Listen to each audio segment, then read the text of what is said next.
el programa de hoy estamos hablando de terremotos y en este último bloque vamos a hablar de lo más importante, la prevención. ¿Cuáles son las principales recomendaciones que nos darías, Ronald? Hay muchísimas en realidad, antes, después, durante. Algo que va a salvar bastantes vidas es prevención del tsunami, se me hace fácil, ¿no? La gente del Callao, de La Punta, de Chimbote, de todos los que estén cerca al mar. Cerca al mar, si sienten un terremoto y no necesitan, digamos, en sí que el Instituto Geofísico del Perú les diga que fue un terremoto porque van a haber destrucción, ¿no? No van a poder caminar. Si sienten un terremoto deben ganar altura. Si la pueden hacer alejándose del mar porque hay un cerro atrás, hagan eso. Si los cerros están demasiado lejos como para ganar una altura suficiente y estar a salvo, hay que ganar altura. Uno puede ver fotos en Sumatra, en el Japón, que los edificios, el agua pasaba por abajo y se quedan, digamos, parados. O sea, si el edificio tiene 2 pisos, pues subirse a la azotea, ¿no? Y si hay un edificio al lado, pues ir al edificio de al lado. ¿Y en el caso de un temblor no es necesario evacuar? No. ¿O igual si es un temblor más o menos fuerte es mejor? Un temblor no produce un tsunami local. Ya. En todo caso, podría ser que ese temblor sea resultado de un terremoto a una cierta distancia. Si ese es el caso, hay que escuchar la radio y va a haber tiempo en sí para saber si fue un producto de un terremoto en algún lugar de la costa o no. Y según las noticias uno ya toma. Ahora hay algo que me preocupa. Con mucha razón dices que las ciudades de la costa, si no tienen un cerro cercano, hay que ganar altura.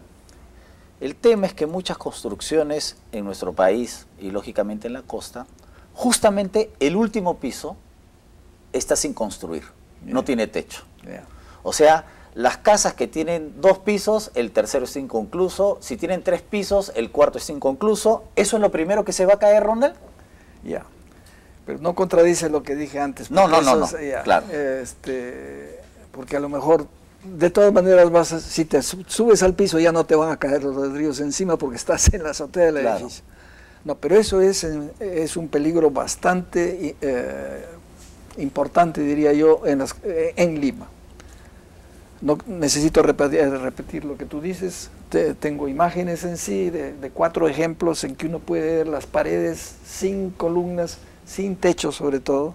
Esas paredes en el tercero, 4.º piso se van a venir abajo.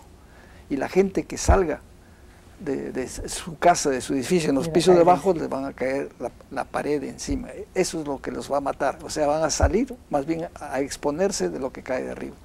Lo importante es una lluvia de ladrillos. Así es.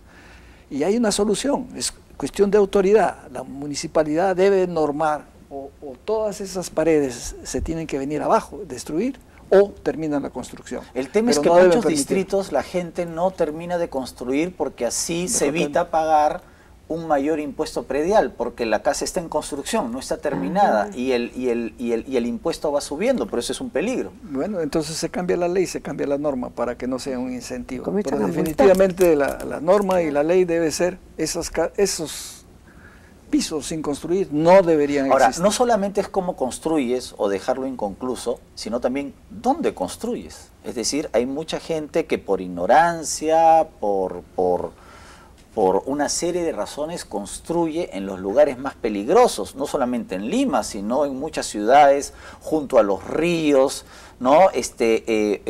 O de repente en un cono de deyección donde por ahí va a venir el aluvión. ¿Cómo tratamos ese tema? Hay tantos peligros en sí, aparte de sismos y tsunamis, claro. Pero como estamos hablando de sismos y tsunamis, limitémonos a eso, pero es cierto lo que tú dices, los suelos se comportan en forma diferente. El mismo terremoto, el mismo temblor se sacude diferente, ya lo dije, en Pisco, ¿no? La parte baja sufrió mucho, las partes altas que no tenían, digamos, la capa freática tan cerca de la superficie, no sufrieron tanto, ¿no? 1 grado en Mercalli de diferencia entre los dos. En el caso de Lima, si uno construye en La Molina sobre ese suelo arenoso, tiene que construir bien. Por supuesto, esto no es algo que la persona debe preocuparse, es el ingeniero el que tiene que diseñar los cimientos y los refuerzos de acuerdo al suelo. Pero lo que sí podemos decir acá es de que hay que tener en cuenta el suelo para la construcción. Sí, y una pregunta muy actual, porque es de los últimos días, el acantilado que tenemos aquí en Lima. ¿Es seguro construir en el acantilado, como algunos desearían, por negocio inmobiliario? Se puede determinar cuán seguro es. Cada zona del acantilado va a tener, digamos, una recomendación diferente. Las autoridades deben pedirle a los geotécnicos, ¿verdad?, que les diga, ¿no?, y los ayuda a determinar hasta qué distancia del acantilado se puede construir y en qué forma, ¿no? O sea, se puede construir, aún en un acantilado que se va a caer, se puede construir si te lo tiras abajo. Eso es un corte a lo que sí va a caer y ahí donde hiciste el hueco, ahí pones la construcción. Claro, y la prevención... O sea, tiene que haber técnica para... Y la prevención a un nivel ya casa, digamos, doméstico. ¿Qué debemos hacer cuando sucede un terremoto? Seguir las instrucciones que recibimos en los simulacros. Debemos pensar en mantener familia. La calma. En familia, ¿qué vamos a hacer? ¿No? Vivimos en un tercer piso. ¿Quién se va a encargar del bebé? ¿Qué va a hacer la abuelita? O sea, familiarmente hacer una estrategia. Estrategia. Y los que están en la calle que se queden ahí, que no busquen a nadie. Sí, Claro. Imaginarse el escenario en que van a tener y qué cosa van a hacer. Tomarse el tiempo. Si creen que van a poder salir a la calle, si vives en un primer piso y estás en el comedor y a 2 pasos abres la puerta y estás en el medio de la calle, tal vez o un parque te conviene salir. Pero repito, si estás en un tercer piso, mídete el tiempo. ¿Cuánto te demora caminando lentamente desde el tercer piso para llegar al primer piso? Porque si te demora más de 1 minuto, ya va a pasar el sismo. Y el salir a la calle, o te caen los ladrillos que mencionamos antes, o te cae una luna rota de arriba, ¿no? Ahora, la famosa mochila, el famoso maletín, ¿qué debe tener de todas maneras? Bueno, aparte de agua, por supuesto. Al pintarse este escenario, después de un sismo estamos hablando, debemos asumir de que el agua va a faltar, ¿no? Faltó en Pisco, falta en todos los lugares que sufren terremotos. Las tuberías se rompen, falta el agua, falta la energía eléctrica. Las tiendas de abastos cierran o están expuestas a vandalismo, no hay combustible. Los hospitales van a estar saturados, no va a haber suficientes médicos ni suficientes hospitales para todos los heridos.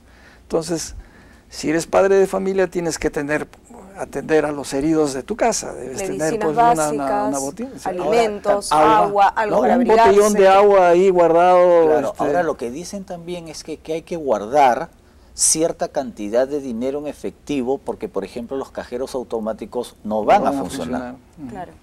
Y el dinero tal vez tampoco funcione porque las tiendas van a estar cerradas, no vas a poder comprar, no vas a poder ir a la botica y comprar algo, vas a estar con reja cerrada. ¿Y esto del triángulo de seguridad funciona? Lo he leído y pero hay que leer las instrucciones, ¿no? Y saber de qué triángulo. Lo escribe un bombero que había tenido experiencia en rescate, ¿no?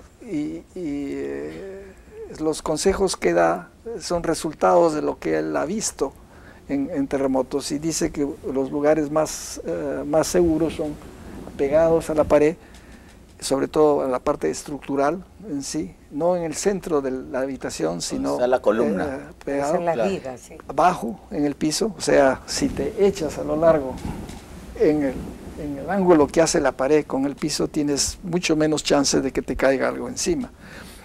Si se cayera el techo te deja un triángulo libre, se puede decir, donde tú estás en la parte del centro. Lo mismo lo hace con respecto, digamos, a mesas fuertes, a la vez aconseja de que no te pongas en el centro de la mesa si no estás seguro que la mesa va a soportar el techo. Yo siento que en el Perú, no en Lima, sino en el Perú en general, no hacemos los suficientes simulacros. Y cuando se hace el simulacro, serio, ¿no? La gente no lo toma necesariamente en pero serio. bastante, No, sí, algo hemos mejorado de todas maneras, colegio. pero no lo suficiente, ¿no? Y esa es la razón, yo creo, por la que hay pánico. Tiene sus efectos negativos, se puede decir. La gente cree que ya el sismo se viene, porque ¿por qué están haciendo simulacros? Antes no los hacían, ahora los hacen. Pero vale la pena decir que no es que se viene un sismo, sino que estamos tomando más conciencia de que hay que hacer simulacros. Y Elide, ¿tú qué consejo le darías a las personas en tu experiencia? En la casa hemos conversado, tengo 3 nietos grandes y mi yerno está en la Católica. Lorena, mi hija, está en Villa, enseñando al colegio. Entonces, tú deja el carro, olvídate y sal volando. Y ustedes, donde están, donde los agarre, no, mi mamá, mi hermana, no, cada uno en su sitio. Cuando todo se tranquilice, aunque sea a pie, llegan a la casa. La gente tiene que entender que el carro no los va a salvar, no se va a poder manejar. Panadol, y me voy al parque. Especialmente para evacuar La Punta y el Callao o cualquiera de las playas. En un terremoto los autos no sirven. No sirven. Por eso. No vas a poder evacuar en tu carro. Auto y tú arrancas. Bueno, tenemos lamentablemente que terminar el programa. Muchas gracias por habernos acompañado. Ha sido realmente muy, muy interesante. Creo que vamos a tener que hacer una segunda parte porque han quedado muchas preguntas en el aire. Y bueno, a todos los televidentes, armen su estrategia. La prevención es lo más importante. Nos vemos. Gracias. Chao.